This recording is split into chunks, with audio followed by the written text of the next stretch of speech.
Hey guys, in this video, we're going to take a look at how you can add or remove the window animation scale shortcut to the quick settings panel on the Samsung Galaxy S22 series.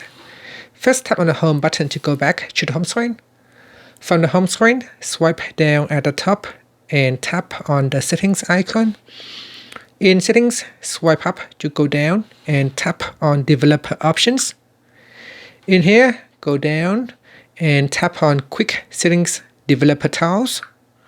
Then tap on Window Animation Scale. Tap on the toggle button to add the shortcut to the Quick Settings panel. If you switch it off, it will be removed from the Quick Settings panel. So here, if I switch it on, you can see I can quickly swipe down the Quick Settings panel and then I can tap on it to turn on or turn off Animation Scale. And that's it. Thank you for watching this video. Please subscribe to my channel for more videos.